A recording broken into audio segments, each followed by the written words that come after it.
G20 ममालिक का इजलास जो हो रहा है, ये इजलास बड़ा अहम है।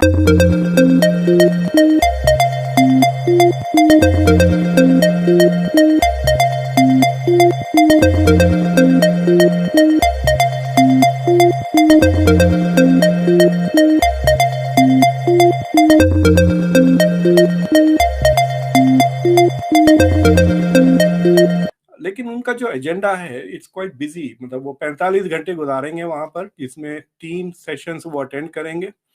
ऋषि सुनक जो नए प्राइम मिनिस्टर हैं यूके के, वो भी पहुंच रहे हैं, और इसके अलावा फ्रेंच प्रेसिडेंट भी पहुंच रहे हैं, मैक्रॉन। 8 से 10 जो राष्ट्राध्यक्ष होते हैं उनसे पीएम मोदी की मुलाकात होनी है। कि बाकी अगर 4 मुल्कों में जा रहे हैं तो पाकिस्तान नहीं आ रहे, तो उसके पीछे मेन रीजन एक Pakistan is out of this meeting. Pakistan तो इस मीटिंग का हिस्सा नहीं है। दुनिया की 20 बड़ी ताकतें जो हैं वो इसमें शरीक होंगी। अनफॉर्चुनेटली हम दुनिया की 20 बड़ी ताकतों में शुमार नहीं होते। यही वो फॉरेन पॉलिसी है जिस फॉरेन पॉलिसी की सजा हमें निकालने के उसमें मिली। क्योंकि ऋषि सुनक वो पहली उनकी ये इस तरीके से मीटिंग होगी, तो हम ये देखेंगे कि वहाँ पर एक बड़ा इवेंट वो फर्स्ट टाइम अटेंड करने जा रहे हैं। मैं समझती हूँ कि उनकी एक मीटिंग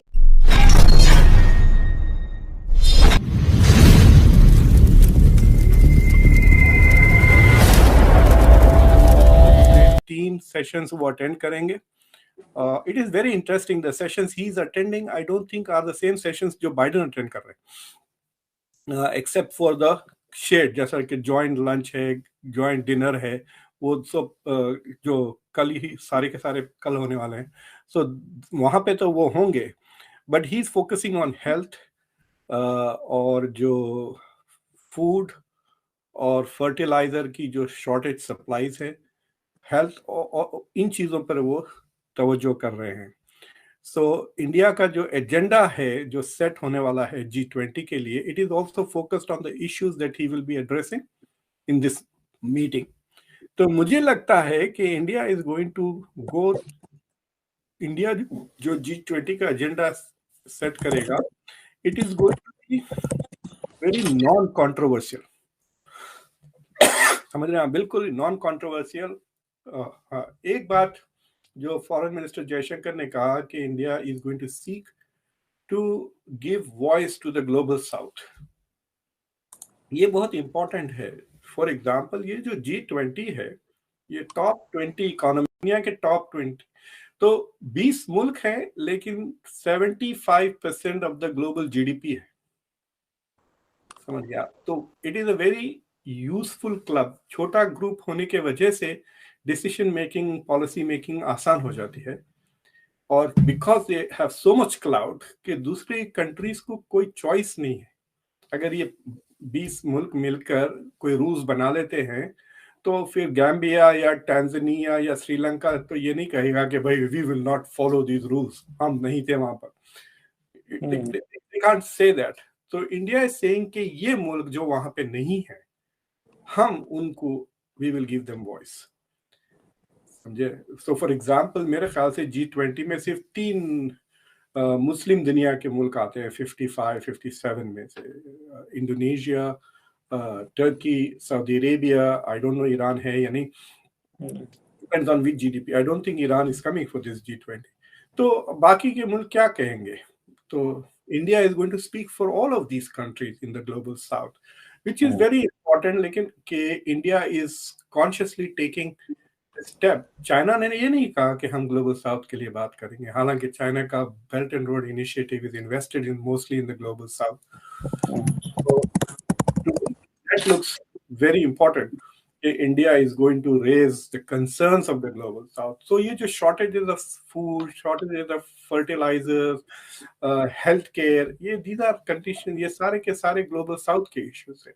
लेकिन मुझे ताज्जुब ये हो रहा है कि अभी तक जितने भी डिस्कशंस हुए हैं अमेरिका और चाइना को लेके, they are mostly security related issues, geopolitics के इश्यूज हैं। इंडिया जो बात कर रहा है हेल्थ वगैरह, मैं नहीं समझती कि पाकिस्तान के हवाले से कोई ऐसी बात वहाँ पर होगी, लेकिन क्योंकि Pakistan is out of this meeting. Pakistan तो इस मीटिंग का हिस्सा नहीं है। दुनिया की 20 बड़ी ताकतें जो हैं वो इसमें शरीक होंगी। अनफॉर्चुनेटली हम दुनिया की 20 बड़ी ताकतों में शुमार नहीं होते। आने वाले दिनों में भी नज़र नहीं आ रहा, लेकिन अगर हम अपनी ऐसी कोई पॉलिसीज़ बनाएंगे और अपनी तरक्की की तरफ बढ़ेंगे, ये जो कुछ चल रहा है इस वक्त मुल्क के अंदर वो छोड़ के, तो शायद कभी आने वाले वक्त में हमें ऐसा भी वक्त देखने को मिल जाए कि हम भी किसी बड़ी ताकत में शुमार हों। एक तो आपको ये बता दें कि इंडियन मीडिया इसको रिपोर्ट कर रहा है PM Modi to visit Indonesia for G20 summit, और इसी के साथ जो हम साइडलाइंस मीटिंग की बात करें तो उसमें ये कहा गया है कि on the sidelines of the summit PM Modi will hold bilateral meetings with some of his counterparts. और इसमें जैसा कि हमने बताया कि सिर्फ प्रेसिडेंट जो बाइडन या प्रेसिडेंट शी ही नहीं पहुंच रहे, बल्कि इसमें ऋषि सुनक जो नए प्राइम मिनिस्टर हैं यूके के, वो भी पहुंच रहे हैं, और इसके अलावा फ्रेंच प्रेसिडेंट भी पहुंच रहे हैं मैक्रॉन, और जर्मन चांसलर ओलाफ भी वहां पर पहुंच रहे हैं। तो बड़ी शख्सियत, जिस तरह मैंने बताया कि दुनिया की बड़ी ताकतों की बड़े लीडर्स वहाँ पर मौजूद होंगे। अच्छा, क्योंकि ऋषि सुनक वो पहली उनकी ये इस तरीके से मीटिंग होगी, तो हम ये देखेंगे कि वहाँ पर एक बड़ा इवेंट वो फर्स्ट टाइम अटेंड करने जा रहे हैं, तो उनकी बॉडी लैंग्वेज क्या रहेगी, उनकी मुलाकातें किस किस से होंगी। मैं समझती हूँ कि उनकी एक मीटिंग तो मैं देख रही हूँ कि इंडिया के पीएम मोदी के साथ होगी, ऐसा लग रहा है, महसूस हो रहा है कि ये होगा, और बाकी देखेंगे कि किस किस से उनकी साइडलाइंस मुलाकातें रहती हैं। अच्छा, इसमें फिर एक और बड़ी अहम बात की गई है, और वो ये, जैसा मैंने आपको पहले बताया कि क्या इन मीटिंग्स में यूक्रेन वॉर के हवाले से बात होगी, तो कहा गया the leaders are expected to deliberate on the Ukraine conflict. तो इंडिया के लिए करीब, मुझे जहां तक मुझे खबर है कि करीब 8 से 10 जो राष्ट्राध्यक्ष होते हैं उनसे पीएम मोदी की मुलाकात होनी है। उसमें सबसे पहला नाम है आपका ऋषि सुनक, जो ब्रिटेन के प्राइम मिनिस्टर हैं, और दूसरे हैं आपके इमैनुअल मैक्रॉन, फ्रांस के प्रेसिडेंट। इन दो से बहुत इंपॉर्टेंट मीटिंग होने वाली है मोदी जी की। इसके अलावा अभी जिनपिंग से बातचीत की कोई खबर नहीं है, कोई उसकी सूचना नहीं है। बाइडेन से भी मुलाकात की कोई ऐसी कुछ सूचना नहीं। तो ऋषि सुनक के साथ जो मीटिंग होनी है वो, उसमें 2 बातें बहुत इंपॉर्टेंट है। पहली बात है FTA, फ्री ट्रेड अग्रीमेंट, जो दिवाली तक हो जाना